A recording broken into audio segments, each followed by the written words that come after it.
Off here. You are listening to a career advice webinar by the Royal Australian Chemical Institute, the Professional Association for Chemists in Australia. I'm Dave Samet, the coordinator of the RACI mentoring program. Today we bring together a panel of recruitment and career experts to offer direct, tailored and specific advice to the job seekers present. These events have a great history. At least one job seeker has found a job as a direct result of their participation in each one of our Careers Hack events so far, and we're very much hoping to repeat that success tonight. Over the course of the event, we will invite members of the audience to raise their hand and we'll promote you up to the panel where you can tell us about your circumstances and your career aspirations, and we'll help you prepare an individual job search strategy as well as to provide general advice and guidance. So anyone who is interested in getting assistance tonight, start putting your hand up now. I note that we will be asking your permission to include you in tonight's recording, but if you say no, then we will edit you out of the recording later on. Job seekers who participate in the workshop environment tonight will also be rewarded with up to 3 introductions to RACI members to facilitate your job search. I'm joined tonight by 2 excellent panelists, both of whom work directly in the recruitment consulting business. Daniel Turner from CS Executive Recruitment and Keely Munro from Purcell Kelly. It is worth noting that CS Executive runs a program called UniWorks, which supports undergraduate students to access part-time work by matching them with leading organisations in the STEM sector to learn technical skills while getting paid. Unfortunately, that's a little bit quiet at the moment because of circumstances, but it's definitely something that should be on everybody's radar. And Purcell Kelly runs the Future Scientists Award, and we're all eagerly looking forward to seeing the 2021 winners. Before we start this evening's panel session, we'd like to acknowledge the traditional custodians of the land on which we're meeting all around Australia. We recognise the elders past, present and emerging, and also recognise their contributions as Australia's first scientists and engineers, building a healthy and safe community, what they've done and what we can still learn from their ways. And then, of course, we'd also like to thank the 2021 sponsors of the RACI Careers Development Program, DCS Technical, Envirolab and Laboratory Credit Union. There we go, I've said my spiel. Okay, now, who's going to put their hands up? I'm going to call up Noreen. Now, I believe, Keely, you might have spoken to Noreen in the past, but I'm going to promote her to the panelist. So Noreen recently participated in our intensive careers workshop. She's a wonderful young woman who's recently graduated, I'm going to get this right, medicinal science, wasn't it? Yeah. Medicinal chemistry. Noreen has been applying for particularly analytical roles in the food, agriculture, pharmaceutical sectors. I'm remembering this quite correctly, I think, because I looked at it as recently as this morning, Noreen, and hasn't been very successful so far. So the task before us is to see what advice that we can give to Noreen to adapt her job search and see her be more successful more quickly. Have I summarised that right? I really should have left it to you to say so, shouldn't I, Noreen? I apologise. No, you summarised. What would you like to add? I've been pretty much rejected from pretty much like all analytical roles that I've been applying to. I mostly think that it definitely has to do with my cover letter, since you've pointed it out in the intensive career workshop, and also most probably because at the time I was applying, I hadn't graduated yet. So it may have been a factor. Yeah. I'm actually going to, before I throw to Keely, I'm going to say it's quite possible that for analytical roles, your cover letter is less important than your resume. Mm-hmm. Because analytical roles tend to be a little bit more plug and play. Mm-hmm. But as we'll start with you, Keely. What would you like to to offer to Noreen? Hi, Noreen. How are you? I'm good, thank you. How about yourself? Yeah, I'm good, thank you. I guess a couple of questions for you. Just the analytical roles that you've applied for, are they entry-level positions or are they looking for somebody with more experience level? They're pretty entry-level. Okay. Applied for like ALS and Envirolab, SGS, and SimBio, I think, yeah. So all pretty entry-level. Okay. And with the rejections that you've received, have you actually spoken to anyone from the companies to ask any questions around? I've tried contacting them, but I haven't had any luck. And I've even tried reaching like reception, and they forward me like the person who's in charge of that role, their email address. And when I do contact them via email, call them again, I still have no luck. Okay. What, maybe, sorry, I've not been a part of one of these before, Dave. Are we able to look at a resume, or how does, like, can we provide guidance? Not live, we can do it offline. Yeah, I just feel that there's a little bit of personal information in a resume. Yeah, of course. Yeah, and just wondering, I suppose, what experience have you had, or what are you highlighting on your resume? So I've had a retail experience, and I've also had banking experience, and I also do, I'm also very involved in volunteer work. Okay, and you're highlighting these things on your resume?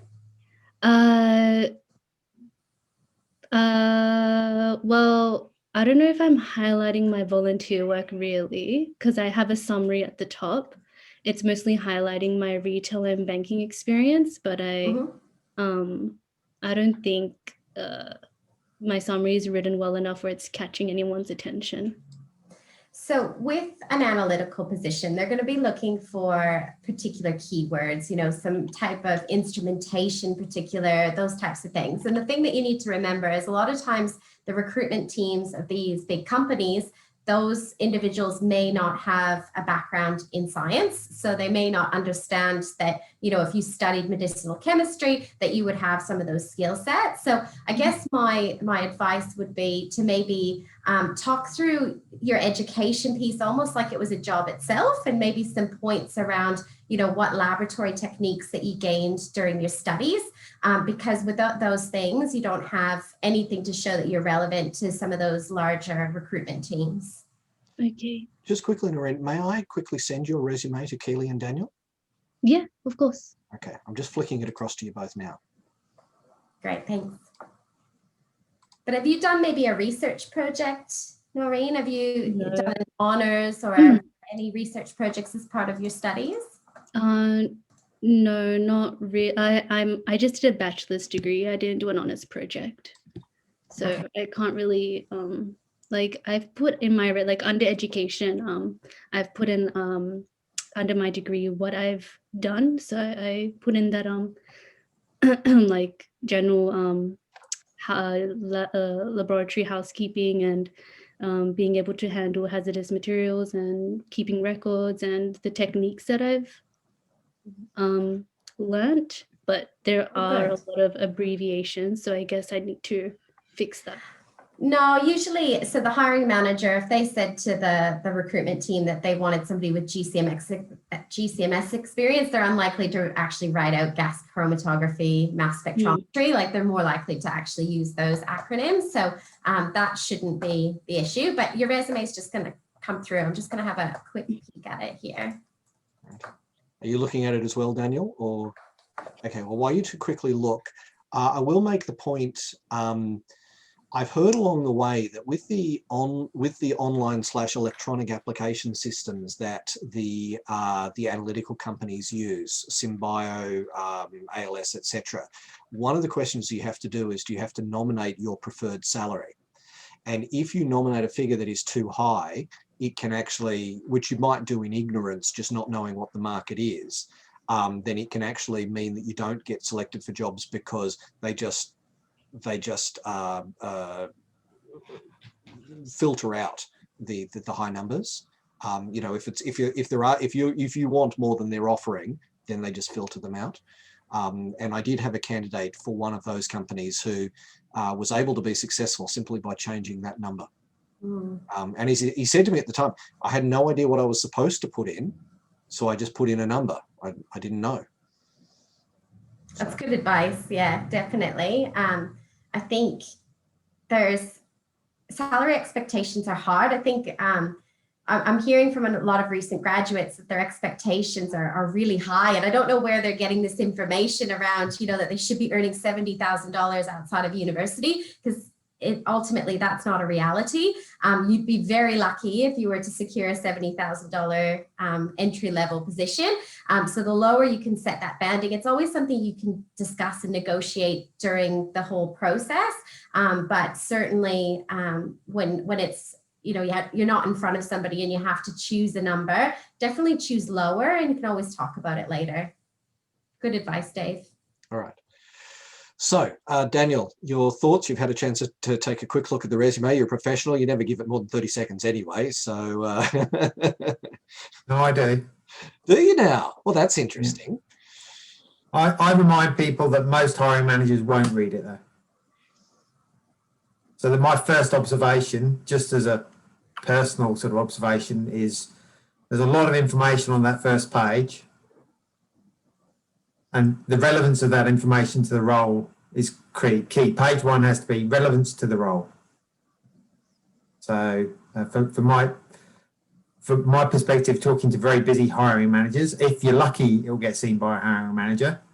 They want to know not who you are, but what you're going to bring to the role that they're interested in. Because they're not interested in you, they're interested in the job getting done. You being interested in you is a byproduct of meeting you, which doesn't happen if your resume doesn't pass that screening process. So I think a lot of it is language based. I struggle to see how a graduate can claim to be highly skilled in an activity from a prac. And I encourage even senior scientists to do a gap analysis between their own skill set and what's asked of a job. So if you say you're highly skilled with HPLC, what does that mean to you? Mm-hmm. That might mean something completely different to a hiring manager who's looking for method development skills. When somebody says they're highly skilled, they've got to be able to do method development, got to be able to troubleshoot, know how to run an instrument on different software platforms. That's highly skilled. Method development, etc. Yeah. Yeah. So that whole idea of what language you're using. So familiarity as opposed to skill level. You're familiar with HPLC. If somebody was to ask you a technical question about the things that are in there, can you answer them without having to go to your notes? Mm-hmm. So, but being reasonable in the confidence of your competence in an activity. Because I don't expect anybody who's, without doing honours anyway, to have a level of hands-on straight away with an HPLC. Absolutely. Okay. Actually, I read that the other day. Nobody's perfect except in their resume. So that whole idea of what I would suggest is, for me, there's so much information on that first page. For an entry-level role, I'd be trying to hit the relevant aspects to the role and no more on that first page. Okay. It's nice to see other things in there for yourself because you want a full page, you want to show that, but you're not the intended reader. Mm-hmm. So things like you've got a summary education work experience, and in your education you've got a skill set summary. I would actually reduce the amount that's under your education and put a summary of skills relevant to the role between summary and education. Because you're applying for an entry-level role, so your education will be on page one, not like a 15, 20-year professional when I want to see a career history. I want to see. I'd want to see relevance to the role, and the big thing. I don't know how competitive those jobs are, as Dave's pointed out, is knowing what the minimum award rate is. So what you can reasonably expect from an entry-level role, and if your number's over 60,000 for an entry-level role, you're probably overpricing yourself. Minimum award rate sitting around $54,000 a year for a fresh graduate. Mm-hmm. So would you suggest that I get rid of all those dot points and then just summarize my summarize in a paragraph instead, like a short paragraph? No, dot points can be good. I've got a bugbear with the formatting of your bug points but other people can't see them, so it's difficult for me to describe. But paragraph spacing needs to delineate bullet points. At the moment, your bullet points the words for your bullet points sit so far away from the bullets that the bullets aren't relevant, and the paragraphs are spaced the same as the sentences, So if somebody's scanning your resume because they're not reading it, there's no context for those words. Okay. So I would encourage you to actually take a page view of your resume on your screen and see if you can scan your resume.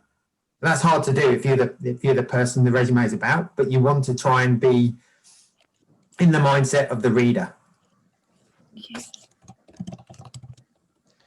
So reducing the amount of information that's on there. So just putting. I would say it's more akin in sample prep to enriching the information that's on the first page of your resume. Remember, Noreen, that that every university has a careers section, and what they specialise in is helping you get your resume right. So, you know, like to formatting and getting the look of your resume right is something they can really help with. Yeah, so I think honestly that there's nothing I would say wrong with your resume. It would just be about making it more evident your relevance to the role, because you've then got to sell yourself at the interview. You've got to be able to back the things up you say that it's in the resume, and that's a whole different conversation. Getting the interview is not the job, but at the interview you've got to show you can do the job, which is again layered on top of the resume. Okay. All right. So in just a couple of minutes before we move on to the next person, what could or should Noreen be doing to identify more opportunities rather than just waiting for the advertised jobs in analytical? Well, I was just going to point out to Noreen, while the analytical chemist roles might seem entry level to you, I know those companies quite closely. And when they're talking analytical chemist, they're looking at for somebody with quite a number of years of experience. So I would suggest maybe looking for laboratory assistant or laboratory technician roles as some of your entry level positions, because most companies without at least 3 years experience, you're not going to get a look in for an analytical chemist role unless there's, you know, some additional experience along the way during your undergraduate. Okay. Yeah, I'd echo that. I, in the UK, finished my PhD and my first job was in sample prep. Been there as well. And that whole idea of the importance of sample prep and actually me asking questions and showing a willingness to take things on was a big part of me showing that I had value. So getting familiarity in the environment, understanding of what's involved. Yeah, so I think if you're relying solely on advertised roles, you're not necessarily aiming at the moment at true entry-level positions, and looking for entry-level positions is probably going to be networking-based activities as well. So finding out through your LinkedIn profile, people that are in now roles that you're aspiring to, what did they do before that? And if they didn't go straight from the degree into that role, then you probably don't go straight from a degree into that role. Yeah. Now, of course, as a mentee, Noreen, you have a significant leg up because there's 83 mentors that you can contact with to start building your network, and we actively want to help you with that as well. So, you know, we'll progress from here. Thank you very much, Noreen. I hope that's been useful for you tonight. I'm going to send you back down to the audience, and there we go. And I'm going to invite up Dana. Give me one sec. All right, Dana, here we go. So Dana has been working with me for a while.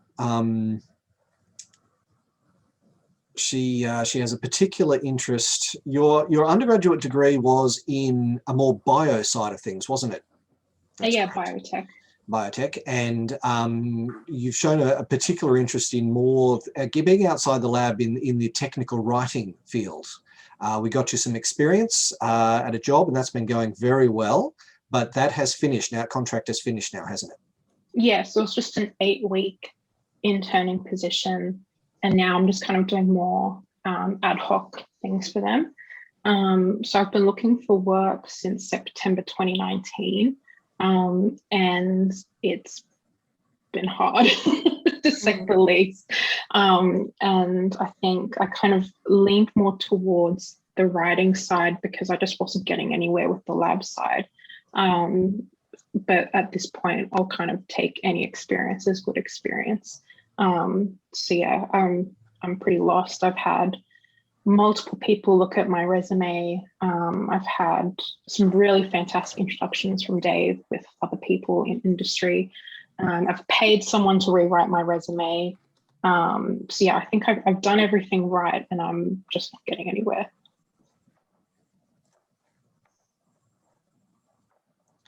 Who wants to kick in? Perseverance and persistence will get you a lot of places, but sometimes stepping back and seeing what you haven't done yet that you might need to do. So what areas you've tried that you feel you're making progress on, they're worth sustaining. But if you're not making progress on particular areas, so if you're applying for the same types of jobs and you're not getting any feedback on that, it might be because they're not seeing the relevance. Okay. And they're not going to tell you that you're not relevant, because I very rarely tell people point blank, your application is irrelevant. But I've had to do it. I've had to do it on a couple of occasions. I have people that regularly apply. The moment the job's up, they've applied. And if I see their name coming 3 or 4 times, I feel it's a kindness to tell them, apply when it's relevant. Because you might feel you're doing something by applying, but if you're not applying to the right roles, you really are wasting your investment of energy. So if you're throwing out lots and lots of energy and not getting anything back, being more selective and sniping rather than shotgun on opportunities, so you can spend more energy on those particular ones. You say you've spent money on somebody formatting your resume, or actually going through and talking to you and interviewing you and working out whether the resume aligns with you? The former, she completely reworded everything. She immediately pointed out that probably part of the reason it wasn't getting picked up is the way I had formatted, like it was in boxes or something. And she said when recruiters put that through whatever filtering system they use, it gets filtered out, and they can't pick up the keywords. Yeah, so it's a highly automated systems, that kind of approach is correct. But I'm an eyeball filterer, so I'm actually reading resumes. I won't get too distracted by boxes, but the content and the substance is what's going to get you ultimately interviewed. So if you've not had that, if you've had that also technically assessed since it's been formatted and had the double whammy, so you've had that done? Sorry, what? So have you had the resume that was formatted also reviewed technically? No, I haven't gone down that yet. Yeah, so that's where I'd say what you are getting is indirect reviews of your resume, because every time you send it out, you're hoping it's getting reviewed or read.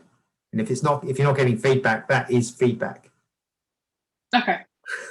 And I would say that if you've got the opportunity to talk to somebody like Dave about your resume and he's given you inputs, he sees resumes, he knows people that are looking for people that have got skills, and if he's not seeing the relevance, he'll be telling you. Yeah, I will say, Daniel, I focus less on the resume and more on the building and utilizing the network. Yeah. And that has had some success for Dana. That's how we made a bit of progress there. But Dana suffers from the same problem that so many young people have. They've emerged into the world and they don't have experience. And how do you get experience if no one will give you experience, right? It's a classic catch-22, and we all have faced it at some point. So it is absolutely no disrespect to Dana. What can she do to add to her resume? In terms of substantive roles? Well, yeah, minor or major, anything is good at the moment. And one of the things that I've loved about working with Dana, she's been amazing at keeping her chin up and keeping her positivity about her job search, even in the face of rejection. And she's persevered, right? So that sort of characteristic deserves to be rewarded. Keely, you wanted to say? No, I wanted to ask a couple of questions, I suppose. You talked about technical writing as being a new avenue that you're pursuing, but is that ultimately what you want to do? Is that what you enjoy the most, or would you prefer to be in a lab? What drives you? That's the other thing, is that I'm pretty fickle, and I love everything. I could see myself doing anything and everything. And that's where I was kind of like, I'm disappointed because now that I'm sitting at a desk and I'm writing, I'm just like, man, I really miss being in the lab. But I know that if I'm in the lab, I'll be like, I really wish I could do X. So yeah, it's difficult for me to narrow down, but I also try and see it as a positive in that I'll find something to enjoy no matter what. And I've had some success. Like quite a few times I get down into interviews and it's between me and someone else, and they always go for the someone else. So I do get interviews, not often, but like, sometimes. So I do get noticed, and just on Daniel's point where I'm not relevant, it's hard to get past the kind of emotional barrier of like, I feel I'm relevant. I know I can do this job. It's just a matter of convincing them to see that as well. But I've talked to other people and they're like, you're a really personable person, and it's hard for people to see that on paper. But the same as what Daniel was saying, they don't care about you as a person. They care about whether you can do the job. But you've made it to the final 2 on several occasions, which is fabulous. But you're within your full rights to ask for feedback following that interview, especially when you get to that stage. So yeah, I have. Yeah. Feedback. Yeah. What's been the feedback? What have they told you? The last one, they said it came down to experience. They said you're both very junior, but the other person had that little bit more experience. So yeah, that's ultimately what it comes down to. That, like the last interview I had, they were like, we really struggled with choosing between the 2 of you. And it felt genuine. It didn't feel like they were saying it just to, be polite. Yeah, because they called me when they said, I'm sorry, we're choosing the other person. Like she seemed very genuine about it. So that's nice, I guess. Have you had discussions with anyone around interview techniques? Like, is there more that you could potentially be doing from the interview point of view that could help you to put your leg above the other person?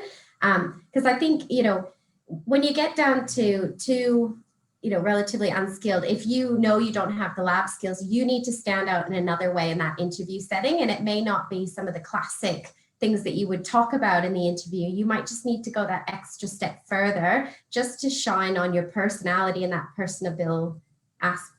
I don't know if that's the word. That's not the word, but just what you said as being your strength is that you're personable. It would be good if you had that shine during the interview session. I can't speak, sorry. During that interview session, so that you have an opportunity to really show that that's, where the culture fit might be better for you within their organization. So I don't know, maybe the interview is where you might need a little bit of extra support and finding ways to set yourself apart that way. Yeah, I remember because Dave and I did a couple of mock interviews, and at uni I did a subject called Career Management for Scientists, and there was a whole assessment on being interviewed. And so one of the things Dave said, and I mentioned in my last interview, was say something that isn't on your resume. And so in that interview, I said I really like Australian birds, and I went into detail about how much I like birds. So yeah, I understand that, and maybe it is a bit more about personality in that regard. Yeah, I think personality really needs to shine in an interview. Like, it's really good. The skills, they're one thing, but I think companies more so than ever are looking to see who's going to fit in well with the team that they have. So just let it shine. I mean, I can tell just in speaking to you in these 5 minutes or so, you do have a personality, and I think that should be the highlight. When you have already made it past the skill set aspect, you really need to let that shine and show them who you are. Okay, well, I guess we just keep plugging away there, Dana. Unfortunately, there is no magic solution. No, we just keep up with the introductions. We'll keep finding this. One of these days we'll find. I mean, look, you said something which is the great joy for me. I love everything. Virtually, is some version of that is what you said, and somebody who brings that positivity to their work is always going to do well once they get there. Once they get their traction, they're going to do well, because positivity in the workplace is gold. Okay, well, thank you very much, Dana. Thank you. I will choose Albert. Was another participant in the recent intensive careers workshop. Just to quickly explain, Keely and Daniel, what we do is we do a short course of study and a workshop in which we workshop an actual job application. We workshop interview skills, so practicing particularly behavioural-based interview questions, that sort of stuff, star stories, and then we start working on a job search strategy. So rather than me introduce you, why don't you introduce yourself, Albert, because I've been doing too much talking. Hi, Keely. Hi, Daniel. How are you? Hey, welcome. Yeah, I'm a chemical engineer, and I did my master's in chemical engineering. And I have about a year of experience as a process engineer working in carbon black manufacturing. And during my master's, I moved a little bit into food science. So I did my research related to food science using microwave radiation for pasteurization of orange juice and milk. And right now I'm actively looking for opportunities where I can use these skills and find a job, basically. Now, you've been looking for a few months, Albert. Yeah. What's been working, what hasn't been working for you? I think a lot of it has to do with my resume, because I logged on to many recruitment websites like CAS Executive and W3 Associates, so many different places, and I got a feedback from one of them saying that my resume was not ATS suitable. So it was not filtering they don't filter the right information. That's what I feel. I think that may be one of the things why I don't get interview calls and stuff like that. Yeah, you wouldn't have got that feedback from us. We don't have an. Albert, may I send your resume to Keely and Yeah, sure. and Daniel? There we go. It's coming flying at you. So for those of you who don't know, ATS is an applicant tracking system, which a lot of recruitment agencies do use. However, I'd be very surprised, any modern ATSs, they pretty much take any version of resumes that there are. So it would be very, very rare for it not to pull through.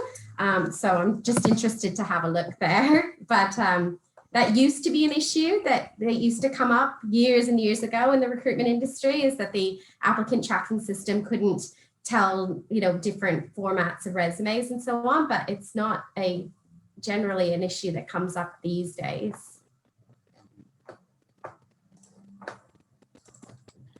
Interestingly, though, while you quickly look at the resumes, we had another candidate just recently who said that hers was rejected by the system, and they asked her to resubmit, fortunately, and so she was able to get through. But yeah, so it still does happen. It might be becoming less common, but it still does happen. Maybe the recruitment consultants are keeping it more up to date, but maybe some of the other companies are not, because a lot of companies still use them as well. Yeah, I was just going to say, a lot of the big companies that Noreen was talking about, they would all have applicant tracking systems as well. So it is possible, but there's nothing different about your resume that I'm looking at to any other resumes that come through our system. So that seems strange to me. Yeah, it looks pretty. Doesn't matter. Let's. Dave, just wanted to remind, I was talking about the opportunity at Vogue when we did the careers workshop. So I just got a reply from the contact over there just today, like half an hour before, saying that the HR might give me a call tomorrow. Outstanding! That's wonderful news. That's the Oberon position? Yeah, that's for the chemical engineering position. No worries. Yeah, I gave up on that. Like, it was about 1 week, and it's gonna be 2 weeks right now. So I moved on and looking for other stuff right now. All right. Well, there's also this morning I sent your name to a few people, and so yeah, thank you so much for that as well. Yeah, to Matthew, and I thought Matthew was a contact, but no, there's a lot of mutual connections, but I didn't send him a request that time. Thank you so much. No worries. That's what we're here for. And, you know, I mean, each and every person who is listening tonight, just remember RACI mentoring is RACI Careers. We're here to help you. You know, you reach out to us and we will try and facilitate your network, to facilitate your introductions. You know, there are more than 100 members actively wanting to help each and every one of you. And there's 4,500 members generally. Albert, I think your name is on the brand new website page that's just gone up as well. So be aware that if you are actively looking for work, we now have a page on the RACI website where you can put up your profile, and we will be encouraging our members to look at your profile and suggest job opportunities that might be of interest to you. So, you know, if you're looking for work, please do let us know. That is, of course, by the way, free service. We're not charging. It's all part of the benefits of being a member. Free with your membership, right? Well, you know, membership is all of $25 for a student. It's less than a Friday night. So I think it's. So Daniel, your thoughts? So what type of roles have you been applying for recently, Albert? For engineering, so there was a graduate program at Blue Scope. It's more of an engineering kind of thing. They look for process improvement engineers and stuff like that. So I applied via LinkedIn, and I can see that they view the resume, but after that, no reply. That was one case. And similarly, another LinkedIn, there was at Allnex as a production operator, and they say no reply for that. I'm going to be. I know this is going to be a controversial subject. Okay. What are you a resident? Do you have a residency status? Not yet, no. So you're a temporary resident? Yeah, temporary resident. Yeah. So visas can be off-putting to certain employers. Okay, yeah. So if you don't have a permanent residency, that can tune certain algorithms, whether it's a personal algorithm or whether it's a computer algorithm. If you don't have citizenship or permanent rights to work here, it can deprioritize you, would be the fair words, I'd say. In terms of full work rights, you've got full work rights on the visa. Yes, you're not limited on the number of hours. That shouldn't prohibit you from taking a full-time job. But what reality kicks in is people look for, can I see a pathway in 5 years? And they look at that. For me, many of the times it's too soon. There's no way around that, from my perspective. That if you're on a temporary visa and you're applying to a company that is going to consider you not a longer term prospect for them, you can't change their mind on that. So I would suggest, if you're applying for roles that look like their career path, you probably need to spell out that you have a pathway to permanent residence. Okay. Because the inherent sort of consideration when I'm looking at resumes, and I'm originally from the UK, and I've gone through having to get a visa. And at the time, I was 5 points shy of getting a visa in my own right and had to get state sponsorship. So I had to jump over several hurdles. But that whole idea of a career path and a company that's looking at you, they're going to want to know what your plans are. So stating that clearly in there, that you have a pathway to permanent residency, is part of the way that you won't then necessarily slip through a crack that somebody's assumed that you haven't got that. All right. But then Pearsall Kelly, you guys do temporary placements as well, and that can be a good avenue for until you've got your 100%. Yeah, contracts, they don't even have to be temporary. They could be long-term contracts. But as Daniel said, there is a hesitation around hiring somebody for a permanent role if they don't have permanent residency. So that does go with that. But long-term contracts, you know, it could be a year or 2 year contract. If you have that on your visa already available, then companies don't have the hesitations any longer because you can fulfill the aspects of the contract that they have available. I'm just having a look at your resume, Albert, and I thought you had mentioned something about food, that your studies was food. So I think this resume was made for Borg, for the company that I mentioned to Dave. So I didn't include that when you came. Okay, no worries. Yeah. I was very confused by that, because if you are looking for something in the food industry, this wouldn't get you that, just Yeah. out there. Albert is clever enough to tailor his resume to the job he's applying for, which is a very good approach. Yes, I've just seen, on that- I'm comparing the two versions, the one they submitted on Saturday to us directly, and the one that Dave. And I can confirm it's tailored. Oh, okay.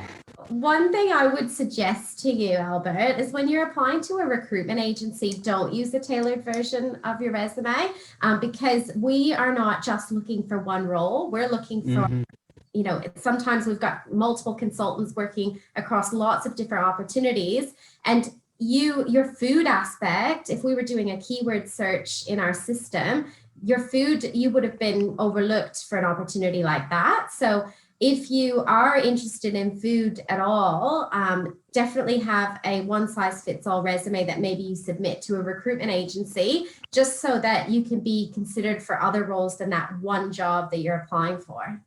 All right. That's very good advice, Keely. A very large percentage of our jobs are not advertised. So we rely on our database, we rely on the networks that we already have in place, and we're not actually putting an advert out to the world. So we're doing keyword searches. We're, you know, and some of these people on the call here, you may have gotten SMSs from Pearsall Kelly asking you some questions about whether or not you're available and things like that. Well, we do that on a regular basis. And it's to try to gain information about who's available right this moment and has the skill set that we're looking right now. So doing a tailored resume and submitting that to a recruitment agency may not have the desired effect. All right. Daniel, I had a question regarding the you were saying about the PR pathway. So do you reckon that I should include something about like a paragraph regarding the PR pathway in my cover letter, like when you're applying? Certainly, if you're applying for a permanent role, I would take the ambiguity off the table. All right. I would put it in plain sight that you have a pathway to permanent residency. All right. Yeah. And part and parcel of what Keely's talking about, I recommend for graduates to tailor their resume, but always maintain a master document that is everything. And that's the kind of resume. It's not a final resume.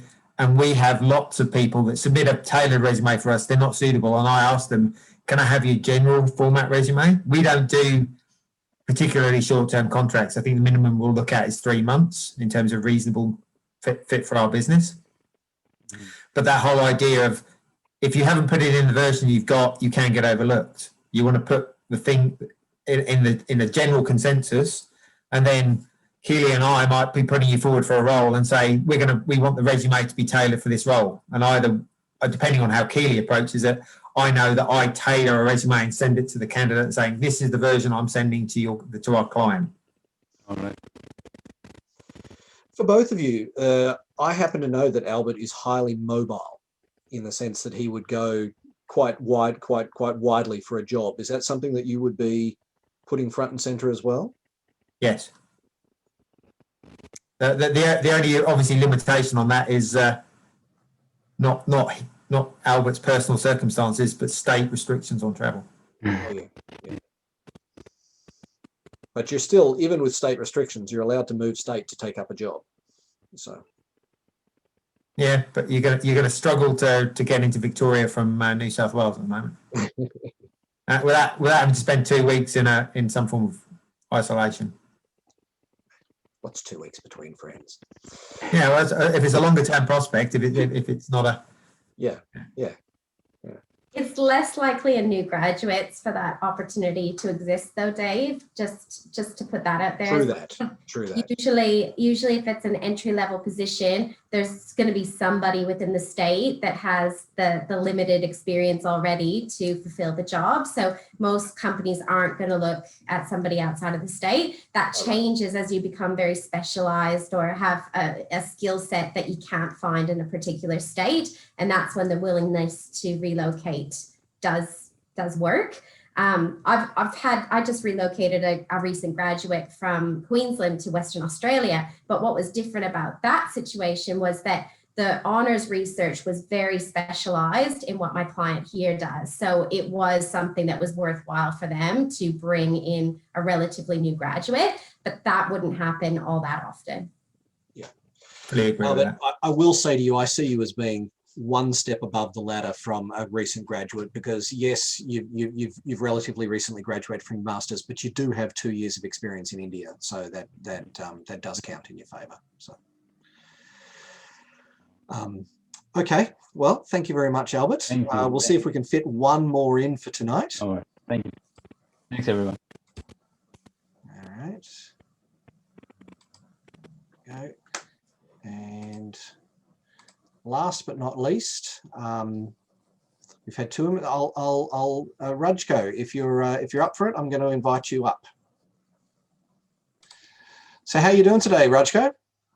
Very good, and so far tonight it's been pretty informal. Definitely with the whole salary thing, that salary tip actually kind of gave me an epiphany. So thank you. So remind us about you and your job search. Well, I'm basically, by technicality, I'm a graduate because I'm just waiting for like my, what do I say?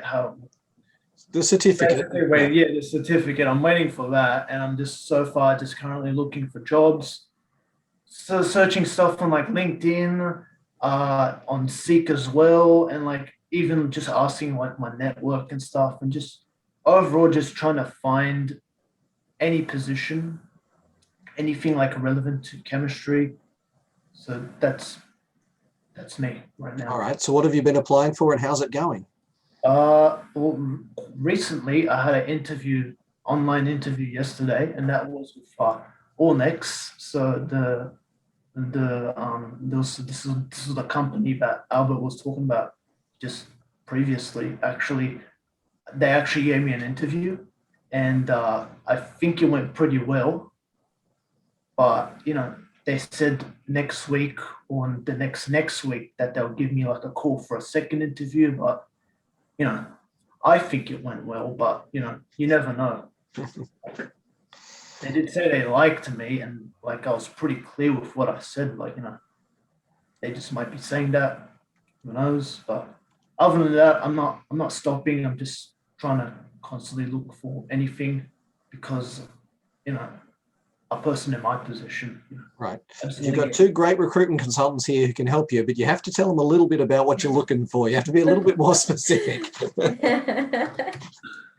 Honestly, probably stuff around environmental science, analytical chemistry as well, organic, like in the pharmaceutical industry, stuff like that. Does that help? So in terms of entry-level roles, you've got no preference on industry. It's more about the skills you're going to require in that. Yeah, basically no preference, but I'm literally applying for anything that I can. That's what I'm doing. And you got a particular interest in environmental chemistry, you say? Yeah, environmental, analytical chemistry, electrochemistry, and even pharmaceutical industry. So like organic chemistry and all that stuff. Remind us, Rajko, what was your degree? Chemistry. So just major in chemistry, Bachelor of Science. Good general degree. Yeah. That was the point of getting that. And you are in New South Wales, if I remember correctly? Yeah, I am. Yeah. Well, the first thing I'd recommend you do that you haven't done yet is open to work on LinkedIn. On LinkedIn. I've got your LinkedIn profile in front of me. It doesn't say you're open to work. It also says you're in the final year of your degree. You need to update that. And you need to start leveraging the networks that you've got. In addition to applying for things that you're seeing advertised. So how would you go on about doing that? It's pretty straightforward. LinkedIn's very keen to get you to use its inbuilt functions. So I obviously haven't had to put open to work on mine, but I've got hiring on mine because I've got roles I'm assigned to. I think you can just, I haven't got my profile open. It's one of I the think it's settings just of profile. open to opportunities. I think it's one of the buttons that appears underneath your connections in your own personal page. All right. Yeah, well, I'll give yourself a quick update on your LinkedIn profile first thing. Okay. Keely? Are you highlighting your Codex internship and your interchange participant from Frank? Are those on your resume? Yeah, so they're both in there. I guess the Codex internship is like on the first page, but the interchange thing is sort of like, it exists in the resume, but it's not as prevalent as the other experiences I have. Because those both are really great, given you're interested in environmental chemistry. So definitely, if those are the roles that you're looking at, definitely would want to make those front and center. Do you have any other experience that's not on your LinkedIn page? Yes. So like this year I did like a research internship. So I'd probably want to maybe add that at some point, but. Definitely, yes. What was the research internship? It was on synthesizing and characterizing battery material. Ooh, fantastic. Sounds like you've got some good skills that could be used in a lot of, not just in environmental, but maybe renewable space as well. Lots of opportunities in renewables at the minute. So could be some other avenues to pursue given the experiences that you've had.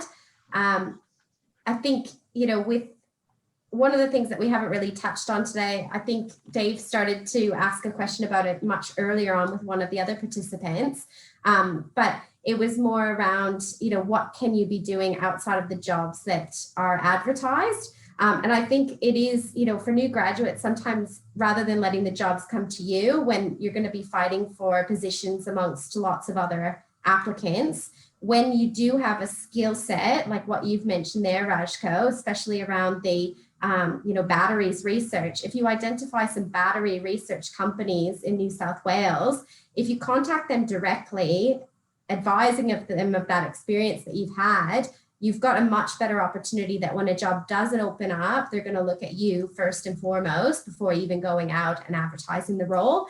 Now, that doesn't work for everyone, but somebody that's had a bit of experience in an area like that, it really is a powerful thing to do. I feel like that makes sense, but like if I do want to get into batteries research, like into a position around the batteries, I feel like you have to do like at least an honors, because then, or maybe even like a PhD, because they're very, very, it's very niche. It's a very niche field. What if you don't start in research, but you start in analytical or something a little bit further down the ladder? Because research is, you have to earn research. It doesn't come easy. So I will note, I've put it into the chat here. There's a company called Energy Renaissance that I know is or will be hiring a substantial number of people for a new Tomago facility. That'll be a manufacturing facility, but manufacturing facilities have chemists. And that's a battery research company. I would also suggest you take a look at the NATA website, the National Association of Testing Authorities. You look for companies, because that every NATA registered lab in Australia is listed on their website, and you look for companies that are in the sector that you're interested in working in. And then if you identify companies that you're interested in working in and you come back to us at RACI Careers, we'll see if we have members who are working there or contacts that we can put you in contact with so that you can network via the back door. One better than that, now that actually has the hiring manager's number listed on the website, so you can actually call them directly with the name of the person. What about when it comes to callbacks? So there was actually like an interview I had, and I'm still kind of waiting for a response for them. And they said in 10 days they will notify me if I got the job or not. And it's been, I'd say, two and a half weeks now. I've emailed them and they still haven't replied. So how'd you go on with that situation? What would you do? It's a difficult one. You can't pester, but it doesn't hurt to show that you're keen. And I've given you a true but completely unhelpful answer. So, Keely, Daniel, what are you going to say? You're the busy Just don't ones. call them every 5 minutes. Yeah. Just don't call them every 5 minutes throughout the day. My phone in particular, it tells me every time a person has called me, and sometimes it's yeah, just don't do that, because it's likely they'll have that as well, and they'll see that you've called every 5 minutes throughout the day. Leave a message that's clear with your telephone number, and then leave it a couple of days before you try again. But calling it multiple times throughout the same day, it's not going to be the message that you want with that hiring manager either. Yeah. But the thing I always say is, if you want the job, say so. Don't leave the employer in any kind of doubt. So if you're leaving a message, be positive, be upbeat. Say, you know, I'm really eager for this position. I hope that I'm not pestering you, but I'm just so keen on this. I'm hoping that I'm going to be successful. I haven't tried calling them, but I did like send an email because I didn't want to. I feel like because they're based in Sydney, and I can imagine like they're pretty heavily affected with the whole lockdown stuff. So I don't want to pester them by calling them. So I decided with the email, but you know. Yeah, but if it's been 2 or 3 days, then following up with an email saying, I hope I'm not pestering, I'm just eager. You know, I would never email a company more than twice in a week, but you want to stay on the radar. All right. It's a fine line. It is. You just got to try to be understanding of the situation and put your best foot forward. I mean, the number of times I've been called saying, what's the status? What's the status? By a person who just doesn't get it. And I just have to say, I'll call you when it's ready. And then another hour goes by or something and they're calling me back. That doesn't work. But if you send one email and wait a few days, I'd wait until a few days have elapsed, especially like you say, because of things that are going on in Sydney. Yeah. And if you've got the option to call, try that as an approach as well. Yeah. Because sometimes emails do go to junk. True that. All too often I've sent an email thinking it got to have gone through, but. Yeah, no, that's a very valid point. Okay, well, our time is up. We have to wrap up for the evening. The 4 people who've participated tonight, Noreen, Dana, Albert, and Rajko, could you just quickly pop your willingness or unwillingness to be in the final recording? Could you just pop that into the chat so that I have a record of it? There we go. Thank you very much, Rajko. All right, I'll do my wrap up for the evening. Thank you so much, guys. This has been incredibly helpful. I love every single time we do it, some new piece of advice comes through. Okay, here we go. Are you going to do the best of at some stage, Dave? The best of?